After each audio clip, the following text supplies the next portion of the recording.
आज का हमारा टॉपिक जो है ना वो बहुत ही अहम है। और टॉपिक में इम्पॉर्टेंट बात ये है कि सर जो बच्चों वाली अकाउंटिंग होती है वो हमारा एरिया जो है वो एंड हुआ। आज हम पढ़ने जा रहे हैं अक्रूवल बेसिस ऑफ अकाउंटिंग का start, introduction of accrual basis of accounting. Heading डाल दीजिए sir, accrual basis of accounting. हमारा दोस्त है,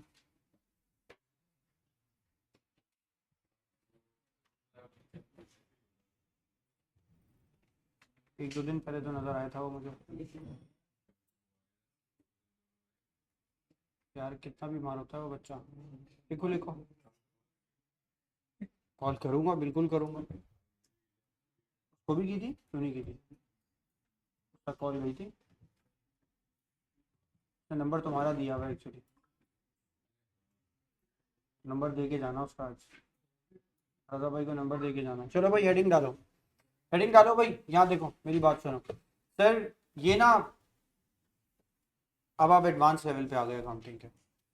यहाँ से जो कहानी शुरू होगी ना वो एक, मतलब एक नेक्स्ट लेवल कहानी है। अकाउंटिंग ना हम इसके लिए पढ़ते हैं, हमारी सारी कहानी अकाउंटिंग की ना इस कॉन्सेप्ट पे आके ना लाइक रिलाई करती है। ये है असल जगह यहाँ से। पहले तो ये समझे अब तक हम क्या कर रहे थे। Sir accrual basis of accounting था ना, आप अब तक जो पढ़ रहे थे वो मैंने यहाँ लिखा वर्सेस, मैंने यहाँ मेंशन किया कि आप अब तक पढ़ रहे थे कैश बेसिस ऑफ अकाउंटिंग। यानी अगर मैं इसको साइड में नहीं लिखना चाहता या आप साइड में नहीं लिखना चाहते तो आप बिल्कुल इसको इस तरह लिख सकते हैं कि सर वर्सेस आप cash basis of accounting. Sir इन दोनों में क्या फ़र्क है? बहुत बड़ा फ़र्क है। पहले तो इस फ़र्क को समझें, फिर हम आगे डिस्कशन के बाद ना बात को स्टार्ट करते हैं। Which month is this? 2024 का नवंबर। फर्ज करें मैंने एक सोलर प्रोजेक्ट पकड़ लिया जो मुझे जनवरी में स्टार्ट करना है और उसकी 60% 50% पेमेंट मैंने अभी ले ली। जवाब दें, वो पेमेंट मेरी मेरे प्रोजेक्ट की एडवांस में ली है मैंने, पहले लिए बाद में लिए एडवांस में? सर जवाब दें, वो इनकम मैंने पहले से रिसीव कर ली। वो अभी क्या काम करके दे दिया मैंने? तो काम करके दूंगा तब होनी चाहिए ना वो मेरी इनकम। तो अभी मेरे लिए एसेट है या लाइबिलिटी? लाइबिलिटी। तो सर ये कॉन्सेप्ट कहाँ से आया? ये कॉन्सेप्ट है बहुत इंपॉर्टेंट, यहीं से कहीं से ड्राइव हुआ होगा। कैश बेसिस ऑफ अकाउंटिंग कहती है, कैश बुक कहती है ये सब नहीं सोचो। कब करना है काम, कब नहीं करना, किस वक्त करना है, कितना किया कितना नहीं किया, ये छोड़ो। Cash cash basis of accounting कहती है when ever you receive an amount उसे डेबिट कर दें, और वेन एवर यू पे दी अमाउंट आप उसे कैश बुक में क्या कर दें? क्रेडिट कर दें। आप सिर्फ रिसिप्ट एंड पेमेंट की बेसिस पे ना कैश बेसिस ऑफ अकाउंटिंग करते हैं। ये कभी भी नहीं देखते कि वो पैसे किस पीरियड के साथ रेलेवेंट है। सही है। अब चूंकि आप ए लेवल्स में आ गए, ओ लेवल्स में तो है नहीं। कॉन्सेप्चुअली ना बिल्कुल कॉन्क्रीट करें इस बात को जहन में कि आपको बात समझ में आई। पहले बात तो मैं आपको ये समझा रहा हूँ, अक्रूवल बेसिस ऑफ अकाउंटिंग ना खामखा मैं आपको बोल दूं सिर्फ प्रूडेंस से चलती है, तो ऐसा नहीं है। ए लेवल्स में हो ना, एएस में, तो ज़रा थोड़ी एक्स्ट्रा बात करते हैं। स्टार्ट लेते हैं सर। सबसे पहले तो मुझे एक कॉन्सेप्ट आपको ये पढ़ाना है, वो कॉन्सेप्ट है सर, प्रूडेंस को छोड़ते हैं अभी थोड़ी देर के लिए, कॉन्सेप्ट पढ़ते हैं। क्या कॉन्सेप्ट है? Law of relevance. रेलेवेंस मतलब 2024 का रेवेन्यू और 2025 का एक्सपेंस। अगर मैं 2024 के रेवेन्यू में से 2025 का एक्सपेंस माइनस करूंगा, प्रॉफिट ही सही नहीं आएगा। प्रॉफिट कब सही आएगा? जब 2024 के रेवेन्यू में से 2024 2024 का एक्सपेंस क्या करूंगा, या 2025 के रेवेन्यू में से जो मुस्तफा बोल रहा है 25 के रेवेन्यू में से 25 का एक्सपेंस माइनस करूंगा। यानी इसका मतलब है रेलेवेंट होना चाहिए डाटा। मैं जिस पीरियड की बात कर रहा हूं वो पीरियड आपस में क्या करने चाहिए? मैच। आ रही है बात समझ में? खाली इन इन एयर कोई बॉल नहीं थ्रो हुई हुई मैचिंग प्रिंसिपल लगता है। मैचिंग प्रिंसिपल से पहले सर एक कॉन्सेप्ट अप्लाई होता है, कौन सा? लॉ ऑफ रेलेवेंस, यानी रेलेवेंसी कॉन्सेप्ट।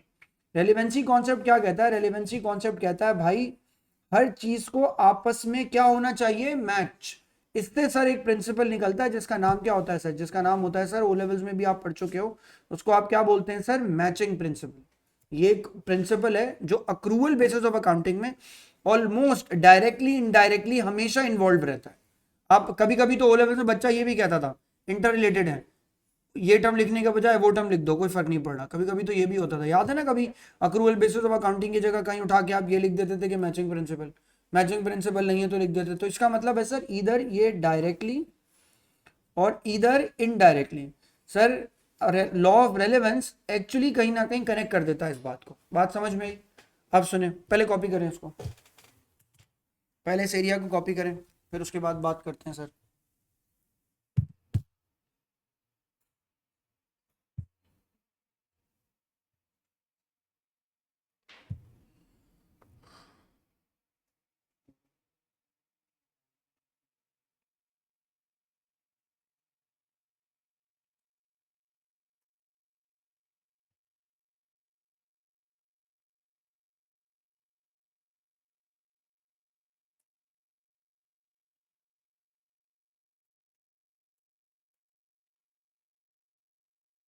डन।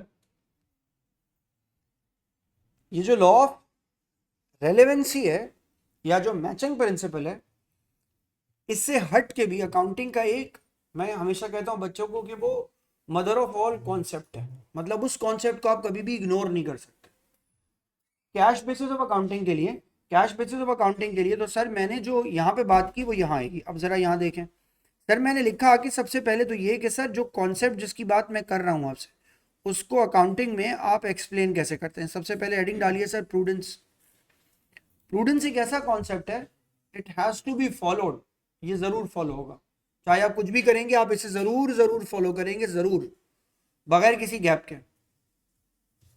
यहां से स्टार्ट करते हैं सर, सुने।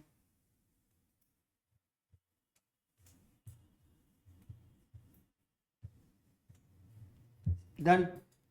वन, सबसे पहले प्रूडेंस कॉन्सेप्ट वन, यहां से स्टार्ट लें।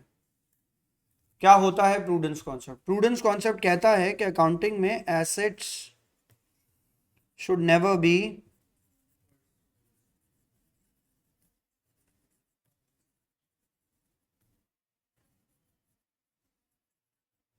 अकाउंटिंग कहती है assets should never be over stated. एक एक करके ना आपको इसकी कहानी सुना रहा हूँ, ओवर स्टेटमेंट में क्या क्या चीजें आपको अब आगे जाके टॉपिक्स में पढ़नी है। पहले तो ये सुने सर, पहले तो ये सुने कि सर ये एसी लगा हुआ है, जो लाइट्स लगी हुई है सारी, ये स्क्रीन पे आप ये पढ़ता हुआ देख रहे हैं सर, ये मैंने एक टाइम पे ख़रीदे हैं, इनकी वैल्यू वक्त के साथ साथ क्या करती जा रही है, फॉल। सर वो फॉल वैल्यू कैसे निकालेंगे? सर उस फॉल वैल्यू को निकालने के बहुत से तरीके हैं, कैसे फॉल हो रही है वो उसके बहुत तरीके हैं। लेकिन चीज़ें जो नॉन करंट एसेट्स हैं वो डेप्रिशिएट हो रहे हैं। क्या हो रहे हैं सर? डेप्रिशिएट। अगर मैं ये लॉ ऑफ प्रूडेंस निकाल दूँ ना, डेप्रिसिएशन का कोर्स में कोई काम नहीं है फिर। तो ये कॉन्सेप्ट एक ऐसा कॉन्सेप्ट है जो कि एक नॉर्मल से बच्चे को और एक अकाउंटिंग बच्चे के अंदर डिफरेंस लाता है। दुनिया कैश बुक करती है, आपकी अम्मा के पास भी पैसे होंगे घर में, तो वो या तो पैसों को इन करते वक्त उसको डेबिट करती होंगी, शायद डेबिट बोलती नहीं होंगी, तो ये तो बोलती होंगी ना कि उनके वॉलेट में इतने पैसे आ गए, इतने पैसे चले गए। आप बस उसे डेबिट क्रेडिट बोल रहे होंगे। लेकिन बहुत से लोग जो कि अकाउंटिंग बैकग्राउंड के नहीं होते ना, उनमें मुनीब और एक अकाउंटिंग बैकग्राउंड के बच्चे में जो बेसिक बुनियादी फर्क होता है वो यहाँ से शुरू होता है। क्योंकि आम आदमी ना डेप्रिसिएशन नहीं करता, वो कहता है यार ये क्या बात हुई, नॉन करंट एसेट है, फेंकना होगा फेंक देंगे। बात समझ आई? हम अकाउंटिंग वाले लोग क्या कहते हैं, हम ये बोलते हैं कि सर एसेट कभी भी क्या नहीं होना चाहिए, ओवर स्टेटेड। इसका मतलब सर अगर एक आपने एसेट खरीदा 20,000 का, और अगर उसकी लाइफ 5 साल 4 साल है, 4 साल है सपोज करो, तो हर साल 5,000 की वैल्यू उसकी क्या हो जाएगी, कम। तो 2 साल बाद उसकी वैल्यू कम होकर कितनी हो जाएगी, 10,000। 20,000 वाली चीज अब कितने की हो जाएगी, 10,000 की। तो आपकी बुक्स में भी वो कितने की नजर आनी चाहिए, 10,000 की। अगर इससे ज्यादा की नजर आ रही है तो ओवर स्टेट हो रही है, तो आपने इसका मतलब है कुछ गड़बड़ या कुछ घपला किया हुआ है। आ रही है बात समझ में? और प्रूडेंस तो क्या कह रहा है, assets should never be over stated, तो इसका मतलब है डेप्रिसिएशन लगेगा। सर कोई और एग्जांपल दें। मुनीब ने सर नुमान को गुड्स बेचे, सर नुमान भूल गए, भाग गए, भूल गए यूएस शिफ्ट हो गए, माना 50,000 रुपए देने होंगे इसको, भूल गए चले गए। अब फोन भी बंद होगा, ये मुझे ट्रेस भी नहीं कर पाएगा। अब ऐसा बंदा जो कि आपकी बुक में आपका कस्टमर आपको पैसे नहीं देगा, आप उसके पैसे जो है वो लिस्ट में लिख के रखते हैं हर वक्त कंट्रोल अकाउंट में, वो तो आपको पैसे नहीं देगा। जवाब दें, जो शख्स आपको पैसे नहीं देगा और आप सिर्फ ये लिखे जा रहे हैं वो पैसे देगा, तो ये तो गलत है। होना क्या चाहिए, उसको अपनी बुक्स में से क्या कर देना चाहिए, निकाल देना चाहिए। क्यों निकाल देना चाहिए सर? पैसे दे दे शायद आके कभी। अगर वो आपकी बुक्स में लिखा हुआ है और वो आपको पैसे नहीं देगा तो जवाब दें एसेट ओवर स्टेट हो रहा है ना, तो अपनी बुक्स में से उसको क्या कर दो, माइनस कर दो। ये कॉन्सेप्ट कह रहा है। और ये बात समझ में, जो चीज आपको पता चल रहा है कि आपको नहीं मिलेगी और आपने खामखा लिखी हुई है, तो आप अपने एसेट को क्या किए जा रहे हैं, ओवर स्टेट। आ रही है मेरी बात समझ में?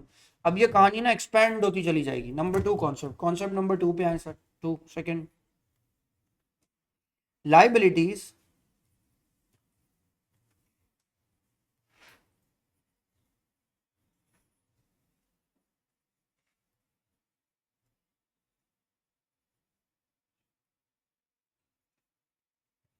should never be understated.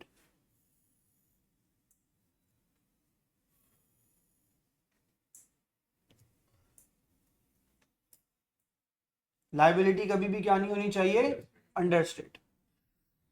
Sir नहीं आई बात समझ में? ये एक एक बात ना मैं आपको पॉइंट बाय पॉइंट इसलिए बता रहा हूँ क्योंकि सारा काम ही आगे इसी कॉन्सेप्ट का है। हर लाइन पे एग्जामिनर आपसे ये पूछ लेगा, भाई इसे एक्सप्लेन कर दो, यहाँ क्यों लगा दिया।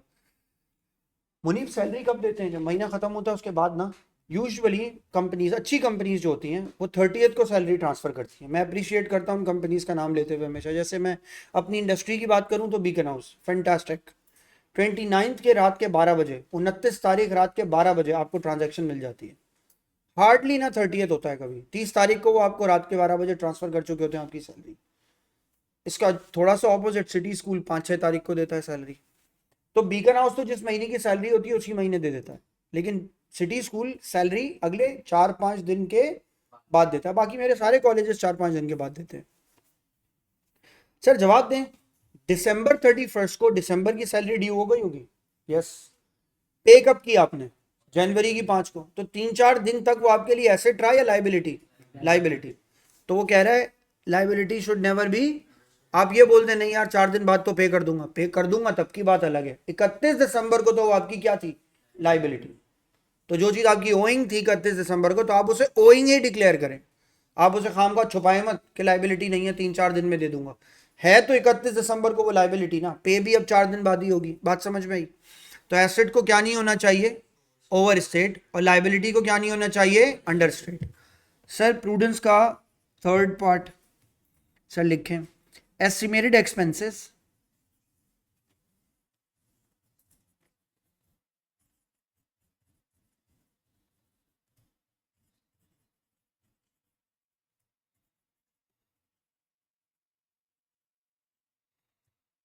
estimated expenses should be recorded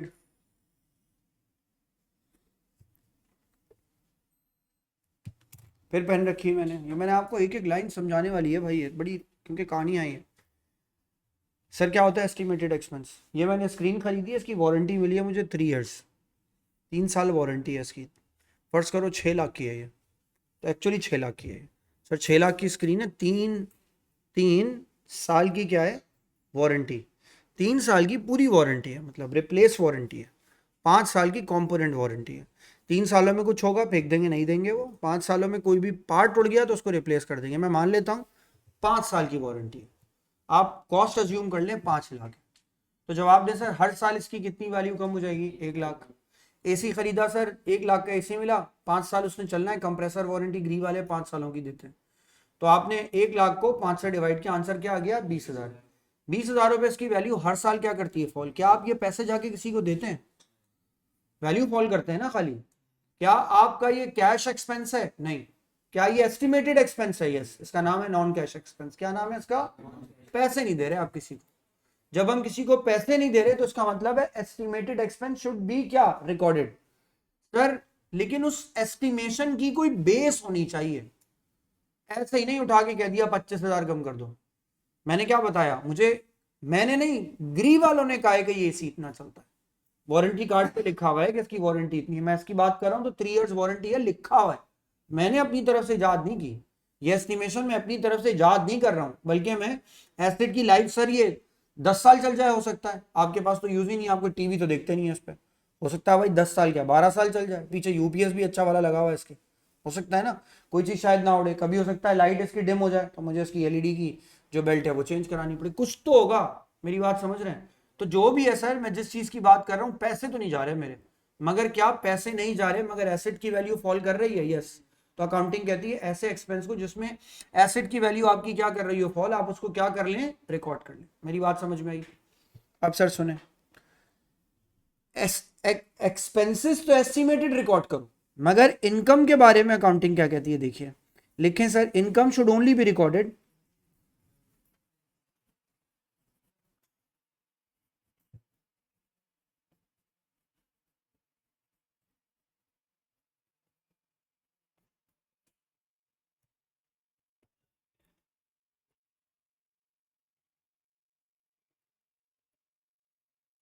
income should only be recorded when it is realised. जब तक इनकम रियलाइज ना हो जाए, मैच्योर ना हो जाए, अग्रीड ना हो जाए, प्रॉमिस ना हो जाए, प्रॉमिस से भी मेरा मतलब है लिखी हुई कानूनी एग्रीमेंट के बाद तक ना है, उसे आप सेल्स या इनकम मत समझे।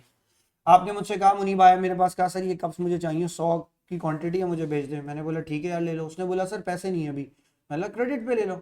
तो वो मुझसे एक एग्रीमेंट करके ले जाएगा, एग्रीमेंट हो गया ना तो सेल्स होगी। मुनीब आया, मुनीब ने मुझे बोला सर मैं कल ना आपसे ये गुड्स खरीद लूंगा। अभी सेल नहीं हुई मेरी। सेल जब होगी जब या तो ये मुझे पैसे देके ये चीज ले जाए या मुझसे कॉन्ट्रैक्ट करके ये चीज ले जाए। मेरी बात समझ में आई? जब तक वो रियलाइज ना हो जाए तब तक आप उसे इनकम तस्वुर ना करें। इनकम का तस्वुर जब आएगा जब वो रियलाइज हो जाएगी, यानी कोई चीज अग्रीड अपॉन है तो वो सेल्स है, इनकम है। लेकिन सर एस्टिमेटेड एक्सपेंस हमेशा रिकॉर्ड किया जाता है और इनकम हमेशा रियलाइज्ड वाली रिकॉर्ड, ऑपोजिट नहीं है दोनों। इनकम को कहा जा रहा है एस्टिमेट भी कर लो ना तो रिकॉर्ड कर दो, लेकिन इनकम को कहा जा रहा है कि जब तक रियलाइज ना करो तब तक रिकॉर्ड ना करो। Income should only be recorded when it is realise. Sir ये प्रूडेंस ना इन कॉन्सेप्ट्स पे काम करता है, आ रही है बात समझ में? उसके बाद सर एक हेडिंग डालिए, मैचिंग प्रिंसिपल। फिर ये टॉपिक स्टार्ट होगा, फिर मैं आपको जरा ना ओ लेवल से निकालता हूँ आज बाहर। जो कुछ पढ़ा हुआ है आपने बहुत कर लिया बच्चों वाला काम। ऐसे खैर आपको मैंने कंट्रोल अकाउंट भी दिखा दिए हैं किस शक्ल के हैं इसके। अगर आप घर में बुकलेट सॉल्व कर रहे हो तो आपको अंदाज़ा हो रहा होगा थोड़ी सी मुश्किल होती है इसको सॉल्व करने में, आपको दिक्कत होगी। सॉल्व करेंगे तो आपको वो बताएंगे कि वो क्या चीज़ है, वो इतने आराम से मैच वैच नहीं हो रहे हैं। और बीआरएस भी आपको बता रही है कि वो बीआरएस है इसकी, में रिवर्स फॉरवर्ड कैलकुलेशंस कर करके सब कुछ मौजूद है। आप बुकलेट खोल के क्वेश्चन सॉल्व कीजिए। एक हफ्ता है आपके पास में, जब तक अक्रूवल्स एंड प्री पेमेंट्स में आगे आऊँगा पूरा एक हफ्ता है, कंट्रोल अकाउंट और बीआरएस निपटा दें पीछे से, फिर देखते हैं। सुनिए sir, matching principal. Matching principal sir basic बात है, revenue of a year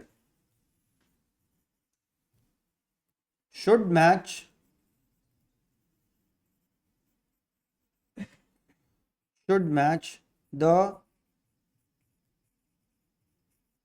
expense of a year. Revenue of a year should match the expense of a year.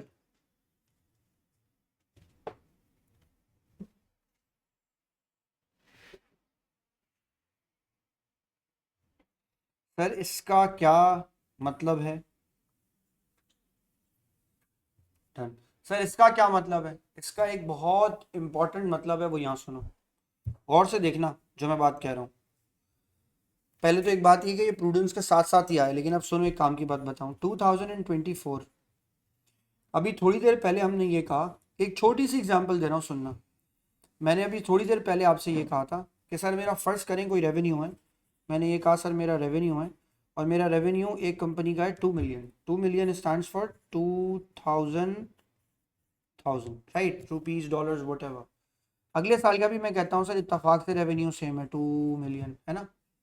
अभी मैंने आपसे थोड़ी देर पहले कहा सर फ़र्ज़ करें आपकी $10,000 आपको सैलरी पे करनी है पर मंथ, लोगों को 10,000 पर मंथ, तो पूरे साल की सैलरी कितनी पे करेंगे? 1,20,000। तो उसका मतलब है सर आप कितनी सैलरी पे करेंगे? सर आप पे करेंगे सर 1,20,000 की सैलरी यहाँ से, सही है, हर महीने पे करनी चाहिए। आखिरी वाली सैलरी कब पे करेंगे, इस साल या अगले साल? अगले साल। मगर सर एक्सपेंस इस साल का कितने का रिकॉर्ड करेंगे? 1,20 का। अगर मैं 1,20,000 का नहीं रिकॉर्ड करूंगा तो सर मैं अपने रेवेन्यू के साथ क्या नहीं करूंगा, मैच नहीं कर रहा अपनी वैल्यू। जिस साल का रेवेन्यू उसी साल के एक्सपेंस के साथ वो क्या होना चाहिए, मैच। अगले साल का भी क्या आंसर आएगा सर? 1,20,000। सर यहाँ पे भी 1,20,000 ही माइनस होगा, हर साल यही अमाउंट माइनस होगी। सर तो ये तो आसान सी बात है, इसमें मुश्किल क्या है? इसमें मुश्किल कुछ नहीं है, मुश्किल उस कैलकुलेशन की बात है जो आप पे करेंगे उसमें से निकाल लेंगे उतना अमाउंट, जो एडवांस हो या अक्रूड हो, वो बात में देखते हैं। लेकिन सर इन सबको आपस में मैच करना जरूरी है। क्यों मैच करना जरूरी है? सुने, वैल्यू ना भी लिखूं नीचे तो एक बात तो लिखूंगा ना, रेवेन्यू में से आप माइनस करेंगे तो आपके पास क्या आएगा? प्रॉफिट। प्रॉफिट क्या नहीं होना चाहिए, याद रखिए, प्रॉफिट ना तो ओवर स्टेट होना चाहिए ना अंडर स्टेट होना चाहिए। सर ये बहुत बड़ा मसला है। प्रॉफिट ना तो क्या होना चाहिए? ओवर स्टेट, ना तो क्या होना चाहिए? Under state. प्रॉफिट वही डिक्लेयर होना चाहिए जो कि करेक्ट प्रॉफिट है, जो कि राइट प्रॉफिट है।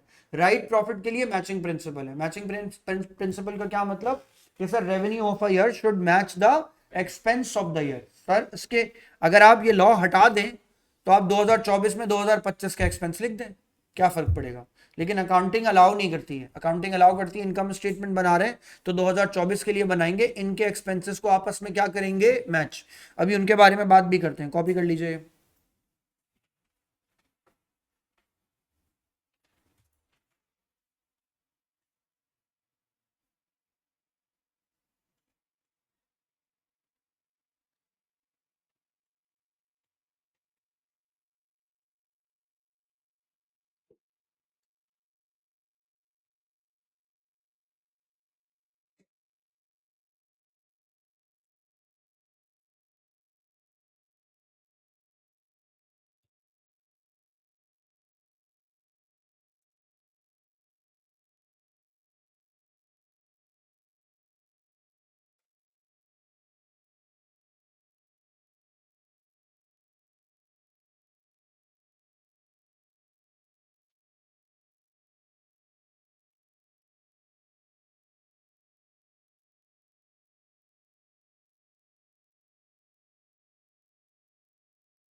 कॉपी कर लें सर इसको।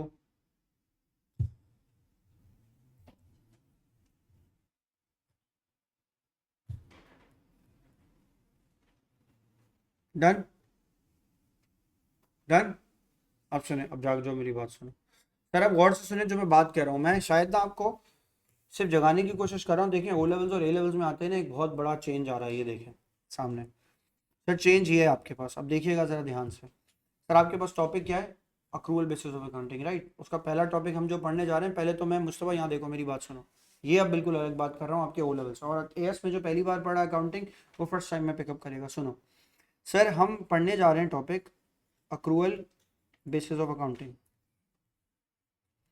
अब ज़रा गौर से देखना, बात समझ आएगी आपको। ऐसे ना अपने ओ लेवल्स में नहीं पढ़ा, पढ़ाया नहीं जाता usually. Accrual basis of accounting को सर मैंने दो हिस्सों में बाइफिकेट किया, गौर से देखिएगा। एक तो सर कैश एक्सपेंसेस में, मैंने एक कैश एक्सपेंसेस में और कैश इनकम्स में। सही है, पहले देखिएगा अक्रूवल बेसिस ऑफ अकाउंटिंग को पहले मैंने किस में स्प्लिट किया? Cash expense. कैश एक्सपेंस कौन से होते हैं? रेंट, इंश्योरेंस, मार्केटिंग एक्सपेंसेस, ये सब वो होते हैं जिनको मैं पे करता हूँ, सैलरी पे करूंगा तो कैश एक्सपेंस है। दूसरी तरफ सर कौन से एक्सपेंस होंगे, अब बता रहा हूँ आपको सर। अब कौन से एक्सपेंस पढ़ेंगे आप? नॉन कैश एक्सपेंस, या आप क्या पढ़ सकते हैं वहां पे? नॉन कैश गेन्स या नॉन कैश इनकम्स, ये भी पढ़ सकते हैं आप यहाँ पे। वो क्या होंगे? अब सुने, पहले देखो यार, पहले कॉपी मत करना, पहले देखो। सर कैश एक्सपेंस वाला टॉपिक जो है ना, कैश एक्सपेंस वाला टॉपिक, उसका नाम है अक्रूवल्स एंड प्री पेमेंट्स। उसका क्या नाम है सर? उसका नाम है अक्रूवल्स एंड प्री पेमेंट्स।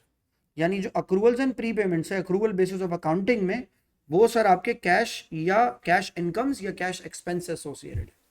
यानी अक्रूवल्स एंड प्री पेमेंट्स में आप ये सोचेंगे, बिल पे नहीं किया तो लाइबिलिटी, बिल एडवांस में पे कर दिया तो एसेट। आ रही है बात समझ में? तो जो कैश वाला एरिया है वो उस साइड चला जाएगा। सर नॉन कैश एक्सपेंसेस में या नॉन कैश गेन्स में आपके पास इस साल दो टॉपिक्स हैं, जो दो पढ़ने कोर्स के हिसाब से बता रहा हूँ, नाम भी बता रहा हूँ, काम भी बता रहा हूँ सर। ऐसे नहीं टॉपिक बन जाते बस दिल से उठाया और बना दिया कोई टॉपिक। सर एक टॉपिक आपका यहाँ पे आएगा बैड डेट्स,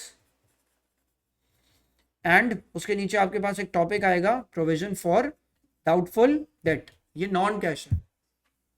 दूसरा आपके पास क्या आएगा सर? दूसरा आएगा आपके पास डेप्रिसिएशन एंड क्या आएगा उसके साथ साथ? Provision for depreciation. हाँ, प्रोविजन और नॉन करंट एसेट्स। सर ये दो टॉपिक्स नॉन कैश एक्सपेंस वाला हिस्सा है, और वो अक्रूवल्स एंड प्री पेमेंट्स, वो आपके लिए कौन सा एरिया है सर? वो आपके लिए कैश एक्सपेंसेस वाला है। तो ट्रांजेक्शन कैसे हो रही है? अब तक आपने सिर्फ कैश बेसिस ऑफ अकाउंटिंग पढ़ी है, अब आप कैश बेसिस ऑफ अकाउंटिंग से मूव करके कौन सी वाली अकाउंटिंग पे जा रहे हैं सर? आप मूव करके जा रहे हैं सर आगे फर्दर मजीद नेक्स्ट लेवल। और नेक्स्ट लेवल क्या आ रहा है सर आपके पास? नेक्स्ट लेवल आपके पास आएगा नॉन कैश। अब सुनिए sir, accrual basis of accounting में भी दो हिस्से हैं। एक, अक्रूवल्स एंड प्री पेमेंट्स में आप कौन सा टी अकाउंट पढ़ेंगे? एक पढ़ेंगे एक्सपेंस का। दूसरा टी अकाउंट आप किसका पढ़ेंगे? दूसरा टी अकाउंट पढ़ेंगे आप किसका? इनकम का। दो तरह के टी अकाउंट्स होंगे। सुने, एक्सपेंस में या तो एक्सपेंस आपके लिए क्या होता है सर? मैं दोबारा बोलूं सर, एक्सपेंस आपके लिए क्या होता है? या तो प्रीपेड, या तो आपके लिए एक्सपेंस क्या होता है सर? अक्रूड। ऐसा ही होता है ना?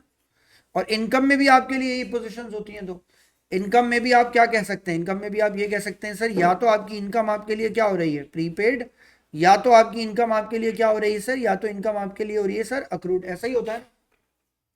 एक्सपेंस के अकाउंट में या तो क्या होता है? या तो प्रीपेड होगा, या क्या मतलब सर दोबारा बोलें? यूटिलिटी बिल नहीं पे किया, जवाब दीजिए, एक्सपेंस है या नहीं है? एक्सपेंस है। नहीं पे किया तो क्या बन जाएगा आपके लिए? अक्रूड। अक्रूड क्या चीज होती है सर? अक्रूड वो होता है जिसको मैं बोलूंगा सर आपके लिए ओइंग्स। प्रीपेड क्या होता है सर? प्रीपेड का मतलब वो होता है, मैं रिपीट कर रहा हूं सर, आपने बिल पहले पे कर दिया। आपका मोबाइल का जो कार्ड डलता है या आपकी जो मोबाइल की सिम है, वो प्रीपेड है या अक्रूड है? प्रीपेड है। आप उसमें इजी लोड करते हैं फिर इस्तेमाल करते हैं, तो इसका मतलब है वो एक्सपेंस आप पहले पे करते हैं बाद में यूज करते हैं। ऐसे एक्सपेंसेस जिनको हम पहले पे करके बाद में यूज करें वो मेरे लिए प्रीपेड एक्सपेंस हो गए। और वो एक्सपेंस जो कि सर मैंने इस्तेमाल करने के बाद में पे किया, वो मेरे लिए अक्रूवल्स में जाएंगे। फिर से दूसरी चीज, इनकम। डॉक्टर ने, मैंने एज अ टीचर आपसे पैसे ले लिए और आपको नहीं पढ़ाया। जवाब दें, पैसे पहले ले लिए ना? जवाब दें, अगर एक्सपेंस का प्रीपेड है तो वो आपके लिए क्या हो गया? वो आपके लिए एसेट हो गया, आपने इस्तेमाल नहीं किया अब तक। और एक्सपेंस अगर आपने इस्तेमाल कर लिया और पैसे नहीं दिए तो वो आपके लिए क्या बन गया सर? वो आपके लिए बन गया लाइबिलिटी। लेकिन अब ये सोचिए, टीचर ने पैसे ले लिए, पढ़ाया नहीं, तो पहले से ले लिए ना पैसे प्रीपेड। इनकम अगर प्रीपेड हो जाए, इनकम अगर प्रीपेड हो जाए तो बंदे के लिए क्या बनती है सर? वो सर वो बनती है लाइबिलिटी। आ रही है बात समझ में? डॉक्टर ने सर सर्जरी कर दी, डॉक्टर ने डॉक्टर ने अपनी सर्विसेज दे दी, मगर अभी तक पैसे नहीं लिए, तो जवाब दीजिए इनकम उसके लिए क्या होगी? अक्रूड। तो वो जो चीज उसके लिए अक्रूड होगी वो क्या हो जाएगी उसके लिए एसेट। यानी इनकम का अक्रूड एसेट होगा, इनकम का प्रीपेड लाइबिलिटी होगा। आ रही है बात समझ में? इसका बिल्कुल ऑपोजिट होगा एक्सपेंस में। मैं ये सब बातें आपको पता है शुरू में लिख के क्यों समझा रहा हूं? ये छोटी छोटी बातें जो है ना, ये आपको वहां पे तंग करेंगी जाके आगे। तो मैं आपको पहले से इसकी बेस बता रहा हूं। क्या बता रहा हूं? एक्सपेंस अगर प्रीपेड है तो क्या है? एसेट। एक्सपेंस अगर ओइंग है तो क्या होगा? लाइबिलिटी। मगर सर अगर इनकम प्रीपेड है तो क्या हो जाएगी? लाइबिलिटी। और इनकम अक्रूड है तो क्या हो जाएगा? एसेट। डॉक्टर ने पैसे नहीं लिए, एसेट। डॉक्टर ने पैसे ले लिए, काम नहीं किया, क्या हो गया? लाइबिलिटी। सर तो इसका मतलब है अक्रूवल बेसिस ऑफ अकाउंटिंग के दो सेक्शंस हैं। एक सेक्शन क्या है आपके पास? Cash expenses and cash incomes, which is also known as what? Accruals and prepayments. मुझे मोटर एक्सपेंस पे करना था, पे किया, मगर कुछ नहीं पे किया, जो कुछ नहीं पे किया वो लाइबिलिटी। सर मुझे इंश्योरेंस पे करनी थी, मैंने 6 महीने की ज्यादा पे कर दी, तो क्या हो गया? प्रीपेड। वो एक्सपेंसेस जो कैश में पे किए जाते हो उनका जिक्र यहाँ है, वो इनकम जो कैश में रिसीव होती है उनका जिक्र यहाँ है। लेकिन सर जब मैं नॉन कैश एक्सपेंस की बात करूंगा तो मैं बात करूंगा एसी की वैल्यू के फॉल होने की। मैं बात करूंगा सर प्रोजेक्टर खराब हो गया, उस पर आपने कोई मेंटेनेंस कराई है, वो कैश, वो वहां गया, लेकिन उस प्रोजेक्टर की लाइफ ही खत्म हो गई, वो बिल्कुल डेड हो गया, वो जीरो वैल्यू पे आ गया, तो नॉन कैश यहां पे बात करूंगा उससे। सर इसी तरह जब मैं किसी एसेट को बेचूंगा तो मुझे पैसे भी कुछ मिलने हैं, उनके भी मैं कुछ गेन्स की बात करूंगा। तो जहां non cash expenses, non cash gains आते हैं, उनमें हमारा इस साल के दो टॉपिक्स हैं। हम कौन सा टॉपिक पढ़ेंगे? एक पढ़ेंगे बैड डेट्स, दूसरा क्या पढ़ेंगे सर? डेप्रिसिएशन। आप नाम रख सकते हैं उसका accounting for non current assets, उसका नाम रख सकते हैं सर अकाउंटिंग फॉर रिसीवेबल्स, उसका नाम आप रख सकते हैं accounting for expenses, accounting for incomes, ये भी लिख सकते हैं आप इसको। मैंने ये नाम आपको दिए, कॉपी कर लें सर। बस यहां पे आपकी क्लास ओवर होगी आज की। अब सारा काम प्रीपेड वाला नेक्स्ट क्लास से स्टार्ट होगा, जल्दी करें। और यार ये क्लास में ना कुछ 2-3 दिनों से ना जरा लेट स्टार्ट कर रहा हूँ, अब नहीं करूँगा। 6:40 पे डॉट स्टार्ट करूँगा, 6:30 पे, सॉरी 6:30 बजे ये क्लास डॉट स्टार्ट हो जाएगी। आजकल बस कुछ वजह से नहीं कर रहा था, अब ऐसा नहीं होगा, 2-3 दफ़ा से हो चुका है ये।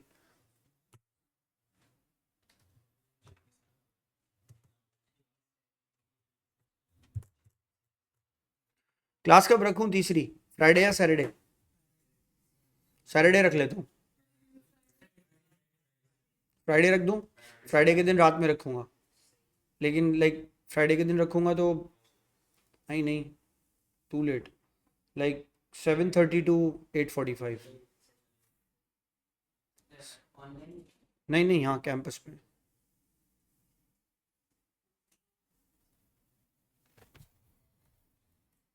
थोड़ा कोर्स ड्रैग करना शुरू करें, आगे बढ़ाएं, कॉलेजेस से आगे आ जाएं आप सब थोड़ा जल्दी जल्दी, ताकि कॉलेज, सारे कॉलेजेस जो है ना उनसे पहले फाइनेंशियल अकाउंटिंग आपने करनी है, क्योंकि आपकी क्लास को मैंने जनवरी से ना कॉस्टिंग पढ़ानी है। छुट्टियां बहुत करते हैं इस क्लास के बच्चे, खजर नहीं है अभी, वो बच्चा नहीं है, इसका दोस्त नहीं है, ऑनलाइन वाले भी दो नहीं हैं।